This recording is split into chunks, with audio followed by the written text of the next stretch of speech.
Hey guys, how is everybody? I messed up the time on this stream. It's meant to be a quick impromptu stream because I saw this filing from the state. It's a response to Brian Steele's motion in limine number 66. That was in relation to the testimony of Rich Homie Quan, which can now no longer happen since he is deceased. We're going to read through this motion. It's short. It is written by Adriane Love. And it kind of ticked me off a little bit, and I'm going to show you why. To get the context, we're going to start with, of course, the Honorable Thugger Daily, who originally had posted the Brian Steele motion in limine number 66. It's pretty short, but it's easy to understand. So it comes now, Mr. Jeffrey Williams, by and through his undersigned counsel, hereby files this motion in limine number 66. That's a lot. Mr. Williams is innocent of all charges. The prosecution had on its short, in quotes, witness list, the fact that they were going to call DeQuantes Lamar, and let me make this bigger, right? This is usually kind of a pain in the butt reading through Twitter, but it's just for these 2 pages until we get to the state's response. And then we'll be able to make it bigger. So that's a little better.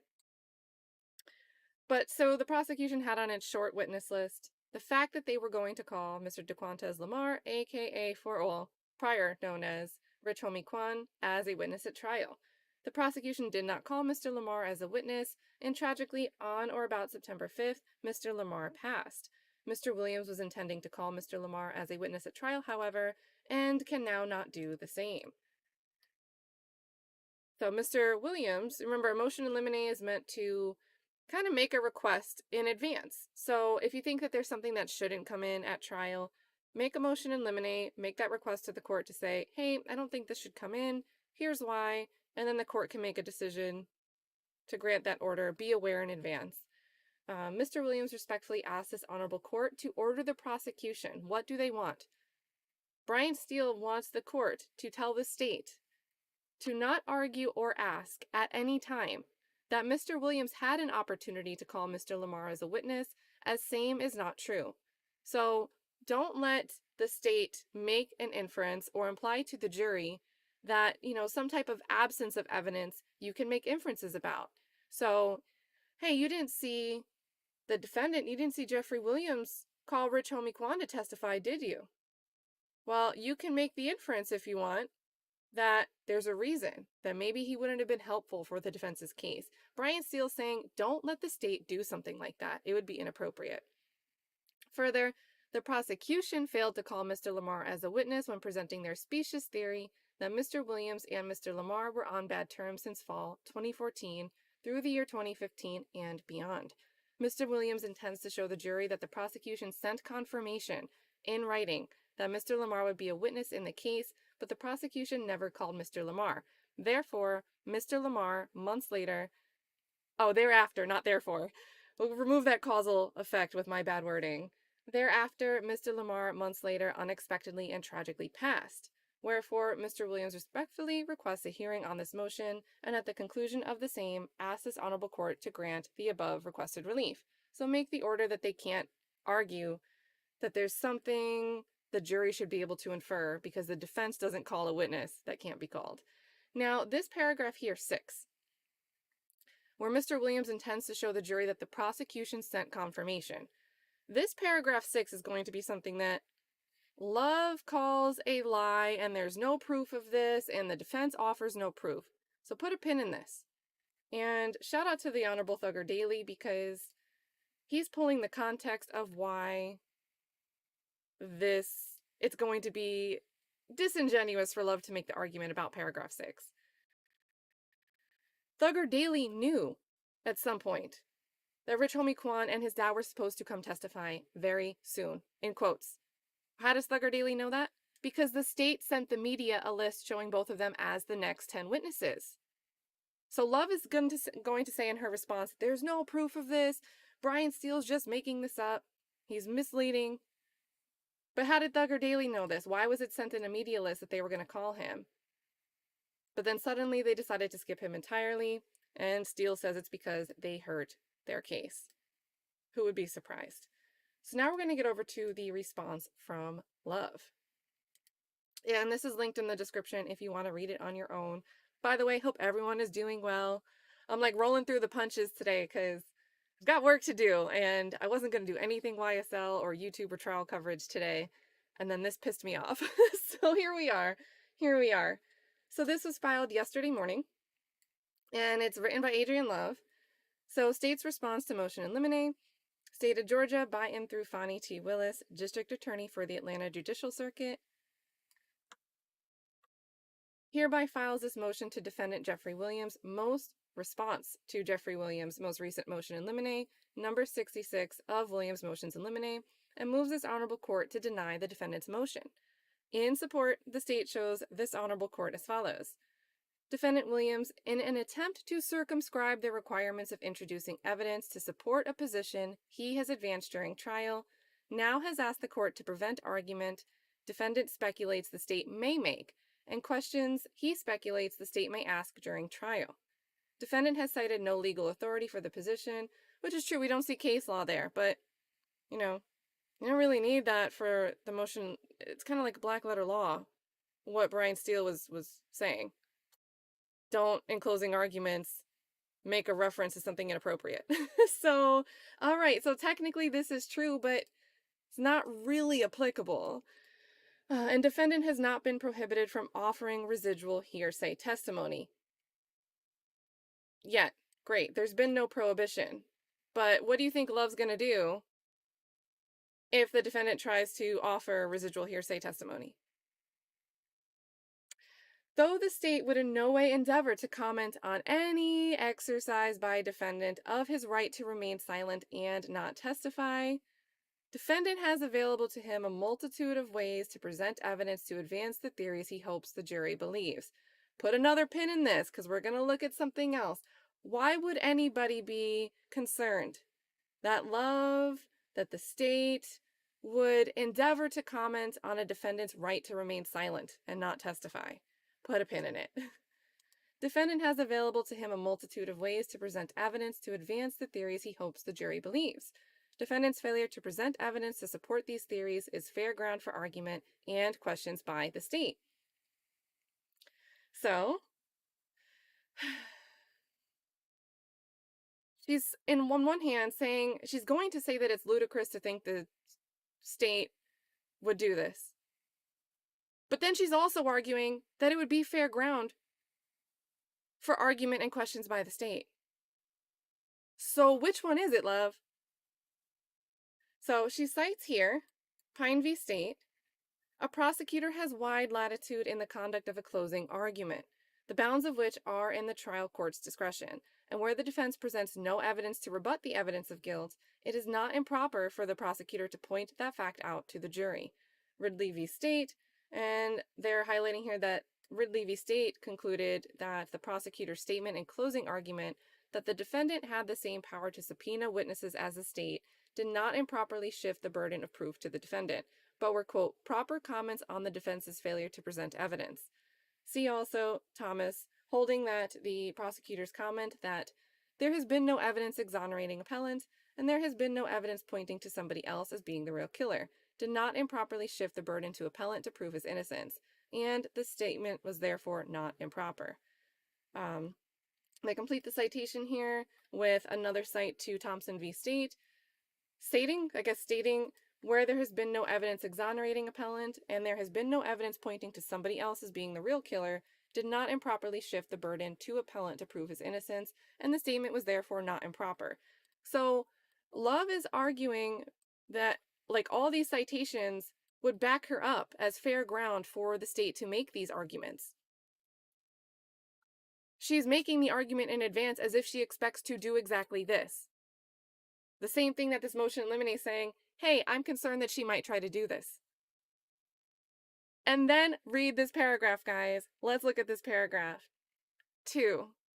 To suggest that defendant could have called as a witness a person who tragically and unexpectedly passed away prior to the conclusion of the state's case in chief would be not only misleading.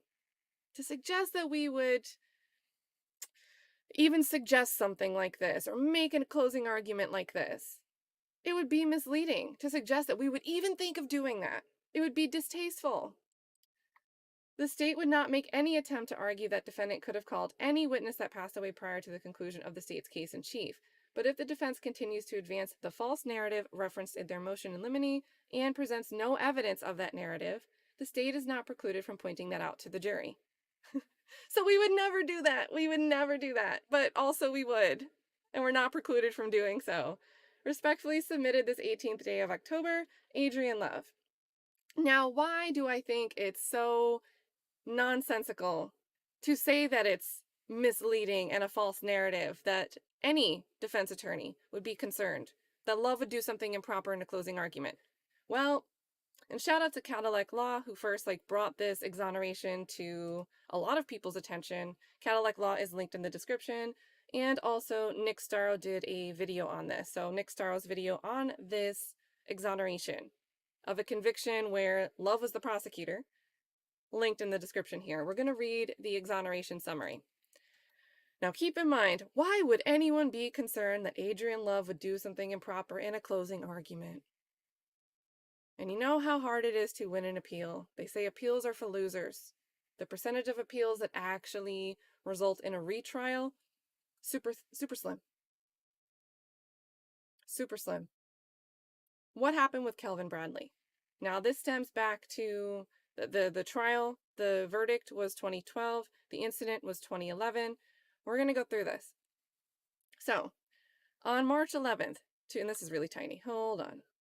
On March 11th, 2011, a large group of people gathered after a funeral in a residential neighborhood in Atlanta, Georgia.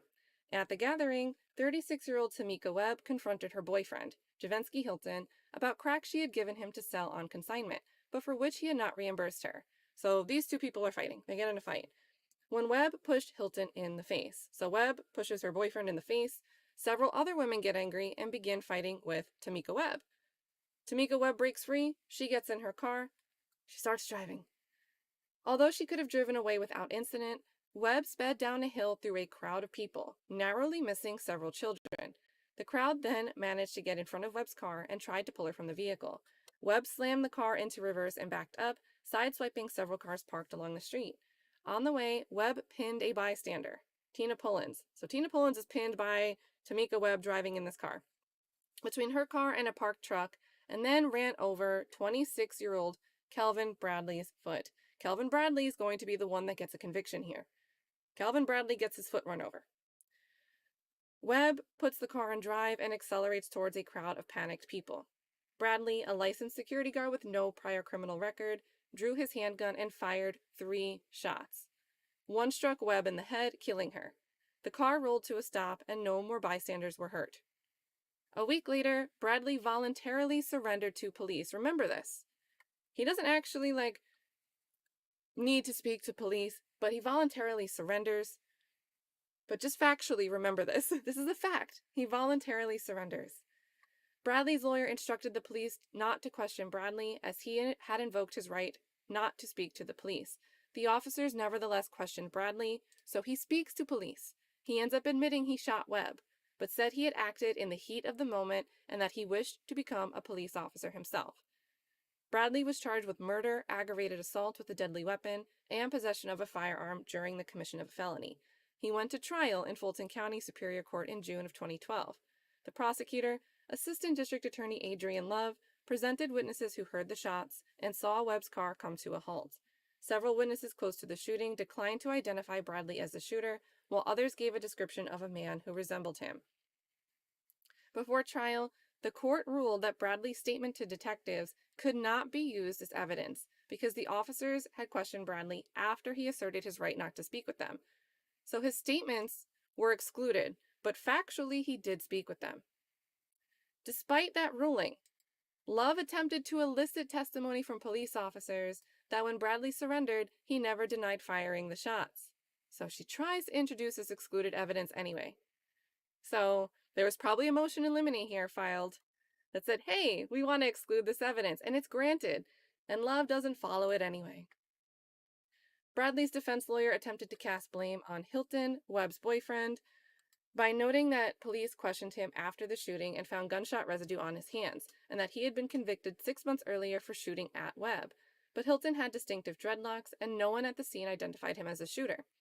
In closing argument, Love argued, so this is closing, Love argued that by turning himself into police after discovering there was a warrant for his arrest, Bradley was admitting his guilt.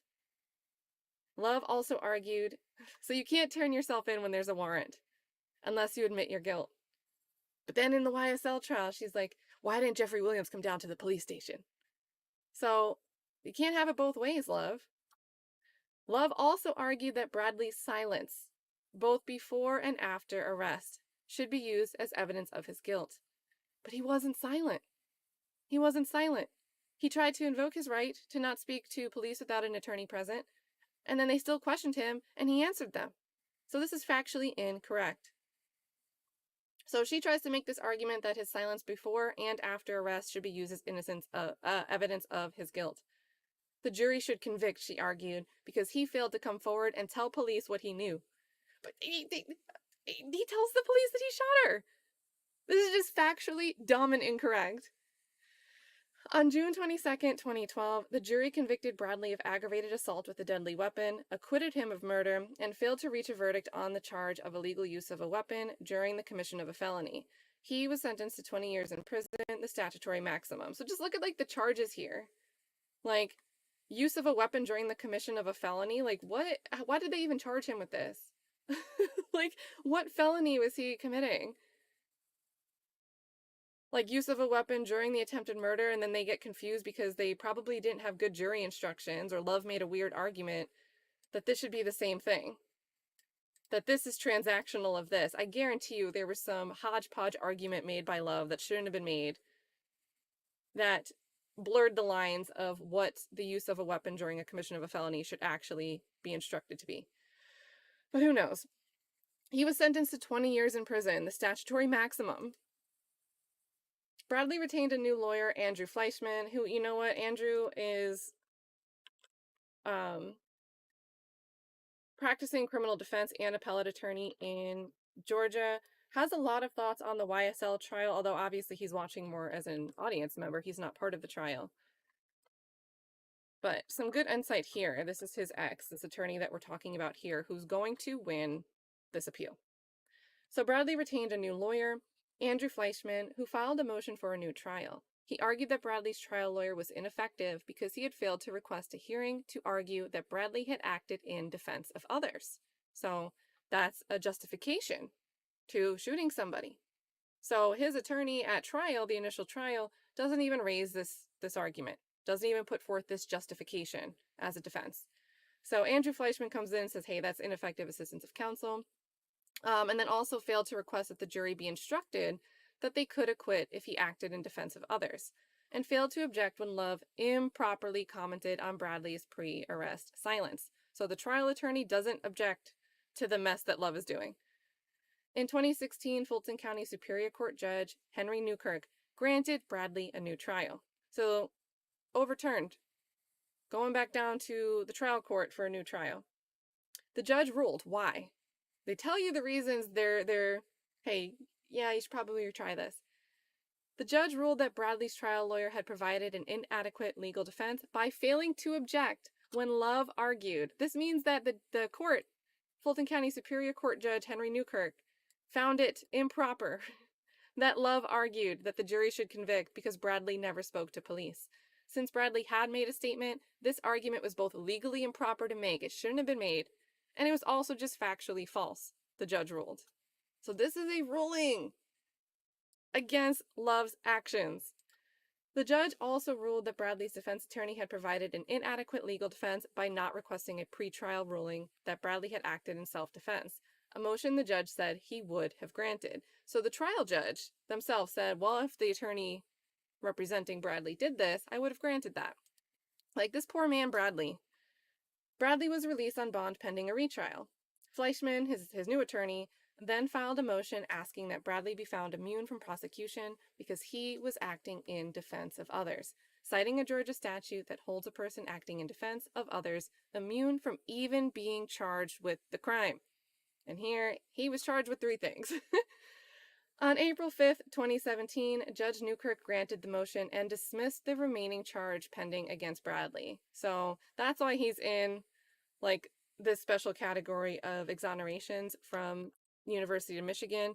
UMich has great stats on exonerations. This is linking to the article that we're looking at now, but if you guys want to just explore some interesting stuff, tons of great information on like their mini database that they've created. But yeah, when dismissing this, they said, this court finds that Bradley's actions were justified under Georgia law. The judge declared, neither he nor the attendees at the funeral had any duty to flee, as the state suggested. So I would assume that that was Miss Love improperly suggesting that there was a duty to retreat when that's not what Georgia law says. Nor has the state shown any compelling evidence that Bradley could have escaped without abandoning Tina Pullins, another purported victim. The use of deadly force was authorized because Webb was in the process of committing a number of forcible felonies against many innocent bystanders, including children. Bradley could not have known if Webb was going to turn around to strike again, or whether she would hit more people in the process of escaping the scene of the crime, the judge said. So, the Fulton County District Attorney's Office, at least, finally, elected not to file a notice of appeal, meaning the judge's ruling was final. So at the very least, like, let's clap a little. The Fulton County District Attorney's Office didn't try to fight this appeal decision. So that's, I guess, the best we've come to expect here of Fulton County. So what do you guys think? Like, I know a lot of us have already seen the motion in Limine 66 relating to Rich Homie Quan. And I know a lot of us have also talked about, Nik Starow's done a lot of conversations on it. This Kelvin Bradley case that Prosecutor Love prosecuted, and won a conviction on, just for it to get overturned because of her mistakes and her misrepresentations and her doing things in closing arguments she shouldn't do. So what do you think of her argument and her response to Brian Steele? That, oh, you know, to suggest we would never do this. It's misleading to suggest we would even do that. Why would we do that? We would never. We would never. Do you think it's wrong for Brian and Steele to file a motion in limine saying, hey, we don't want the state to do anything weird in closing arguments that they shouldn't be doing? So, oh my gosh. But hey, everybody, so good to see everybody. It's been a day already. Not even a trial day. And this was a short stream. I do see 2 of my favorite creators in the chat, though, if you want to come up and drop a quick ranty band. There is a StreamYard link. And honestly, if anyone wants to jump up and do a quick spiel, if you do anything weird, I'll cut you from the feed. But real quick, if you guys have any feedback, there's a StreamYard link if you want to pop up. So big shout out here to Dear Woke Christian for dropping the 5 gifted subs. And then Flesh of the Gods dropping another 5 gifted subs. You know, I think there's like 4 hybrid gangs happening in here. So this is super nice of you guys, especially for a short stream like this. Make sure you guys are saying thank you in the chat. Wait, the finger clap. They did one little thing right. They did one little thing. Yeah. Yeah, I do love ranty bands. Yeah, me too.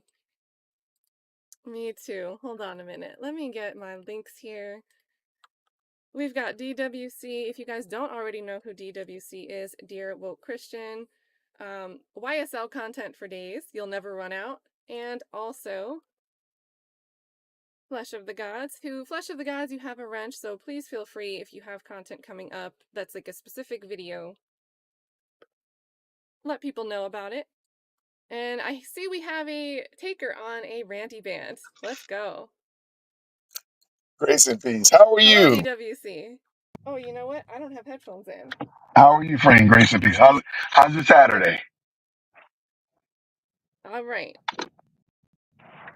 What do you think of this whole mess? Okay, there's a part of law that is there's a lot of technicalities. There's a lot of you have to thread the needle pretty much every time perfectly.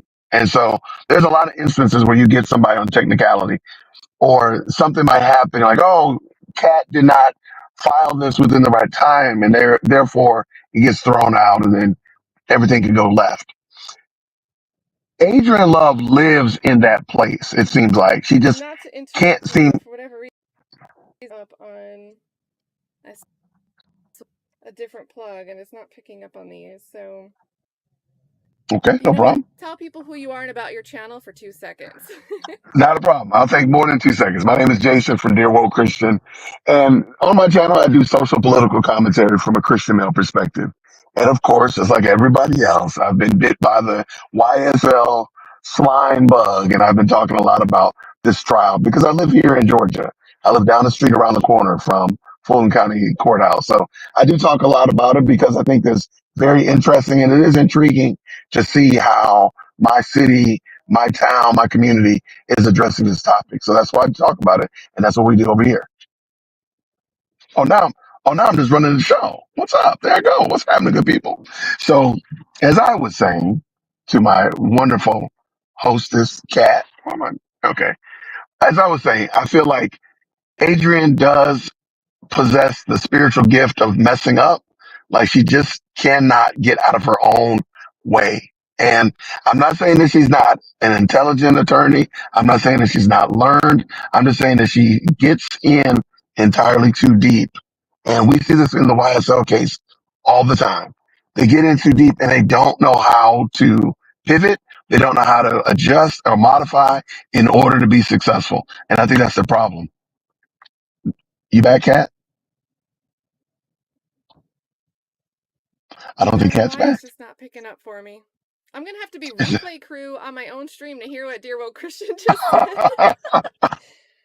I was telling them how Maybe wonderful person somehow I I am. screwed up with my headphone cord and all my inputs. So who the heck knows? I don't know.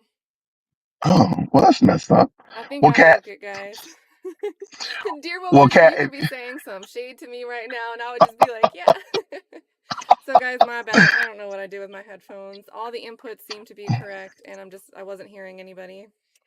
well, watch this, Kat. I'm gonna let you So, know that. one computer wants me to restart everything just Okay, to get it together. Kat, And check your so, email. my I'm gonna bad. invite I you appreciate over. you for the rant and bant. No problem at all, friend. Grace and peace. Take care. Well, sorry, guys. I'm going to be replay crew on my own stream to check out that ranty bant. And next time I'll make sure I have my headphones plugged in, even if I don't think I plan to need them for a stream. But once again, you guys, Dear Woke Christian, right here. Flesh of the Gods here. And then I also saw, let me make sure, I couldn't set up the redirect for it. I don't think, let's see, Paralegal Institute. I did see Paralegal Institute of Washington was live doing YSL stuff right now, but I can't redirect to him. So when I was setting up the stream, I tried to find somebody. But if you guys are looking for more YSL content, there's that. And I know Nik Starow is going to be doing a recap of yesterday's court day. Not the Mungtung hearing, but the court day. So that will be coming up soon. And Flesh of the Gods, I'm going to let you give your rants and bants, but I can't hear it. I'll pull it up on my phone and listen on my phone. So tell people a little bit who you are, what you're covering, and then give your rants and bants. Yo, peace to the fam, peace to the fam. I hope y'all can hear me. I am Shango from Flesh of the Gods. I do a little bit of content. I just came by to say a little bit, just to say hello real quick. I actually in the middle of cooking breakfast, so I couldn't turn down the invite.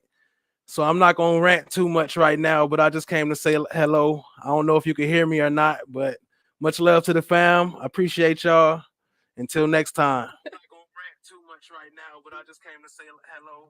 I don't know if you can hear me or not. Yeah, I actually pulled you up on my phone as a plan B. Until next time.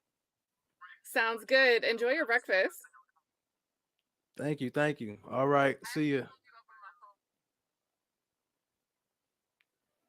Sounds good. Enjoy your breakfast. All right, peace. All right, you guys. So that is, Saturday morning cartoon, if you will, with Adriane Love. So that's that. That's our update. There was one small filing that I noticed. It just seems like they plan to call. I don't really know the context.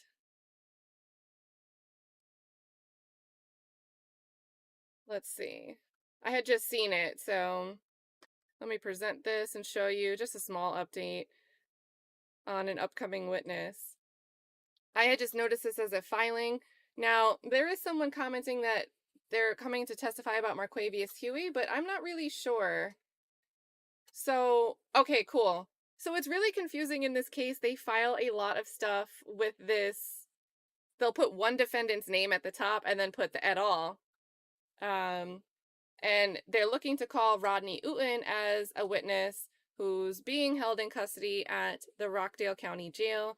And they wanted him to appear before October 18th, on or before October 18th, 2024. So we obviously didn't see him take the stand yesterday, but this was submitted on the 17th. Yesterday was the 18th. So I think next week we're probably going to, I don't know, maybe see Rodney Uten. But at the same time, it seems like they call witnesses and then don't end up calling them at all, so who knows. When I had done a quick search, the only mention I found of Rodney Uten in the indictment is that Damani Blaylock and Rodalius Ryan did commit the felony offense of aggravated assault with a deadly weapon. This was February 23rd, 2019. An object which, when used offensively against a person, is likely to result in serious bodily injury upon the person of Rodney Uten, a member of another gang. So, that, a little bit of, just because I saw that material witness thing in there, might be a witness that we're seeing coming up in this week. So, that's what I've got, you guys. Oh, wait, the pumpkins? Hilarious. Okay, so you were definitely on Nik's panel stream. I've got to make more. I've only got the Doug and Steel pumpkin so far. But there you go. And then DWC, in case my ranty band broke your system. No, it didn't. It didn't. And then you have YSL Jeopardy tonight. That's hilarious. I suck at Jeopardy because I never want to say who is or what are. I just blurt out the rest of the question answer. All right, so YSL Jeopardy on Dear Woke Christians channel tonight at 6 p.m. Eastern. So that is a time. And yes, guys, those are the YSL pumpkins. Piracy says, when are they going to call Rico? Oh, man. Where is Rico? All right, and Flesh of the Gods will be live at 9. Look at that lineup of Saturday shows. Love it. She loves fantasy, just says something is very wrong with her. Mary says, thanks, good to see you. Good to see you, Mary, and the whole chat. And that's really it, guys. I have a ton of work to do, so I will... Oh, wait. Survivor Speaks, you're doing Daryl Brooks today. Actually, cool. I'll set up a redirect there if you guys just want to as we head out. This won't be for a few hours, but at 3:30 p.m., Survivor Speaks is doing a rewind. And if you guys just want to hit the like button as we travel with this redirect, that'd be really nice. A good way to support. And I say you won't see me the rest of the weekend. I'll be lurking in chats all over because I really got to get some other stuff done. But if some filing trickles through somehow, some way, you know, we'll go live. I am excited to see the responses to the motion to reverse the decision on Dennis. Even though Whitaker said that that's pretty much moot, I still want to see the arguments in response. I think we'll get some snark. And you know I love a good snark, good footnote. All right, so this will now redirect to Survivor Speaks Rewind if you want to come hang out there at 3:30 while we wait for YSL Jeopardy and then Flesh of the Gods Rewind stream. If nothing else, hit that like button. There we go, you guys. Yeah, and the Mook Toonk thing, guys, I woke up like just kind of mad thinking about how Derek Wright didn't even stand up. Like he physically did not stand up to fight for his client. So, I don't know. That's a heavy subject. I just think it sucks the way plea deals work. And again, my problem with it is just it's beyond Mook Toonk. It makes me sad for so much more than just one person. I don't like plea deals. I get why they exist, but I think they're abused. I think they're abused in a way that lets the state decide what the truth is. And I think a juror should be the finder of fact. And plea deals kind of make facts stick that might not be facts, not just against the person taking the plea, but anybody who might be named in those factual acknowledgments. And it's just too much of a catch-22. So great to see everybody today. See you somewhere. Oh wait, Mocha is me. You have a rant and bant today too, an actual rant and bant. I wish my sound was working so I could have you come up here and rant. I like the perfect rant and bant example here is Mocha is me. That's at 3. That's at 3. So that's a perfect lineup. Mocha is me, Survivor Speaks, then you get Dear Will Christian, and then Flesh of the Gods. And Nik Starow, I think, is starting sometime soon, so you have him up until those points. All right. Sending love to all you guys. I think yesterday was kind of like high emotions for everybody. Hope everybody's doing well. And really hope to see you guys somewhere out here in the YouTube world. You guys all take care. Love you all.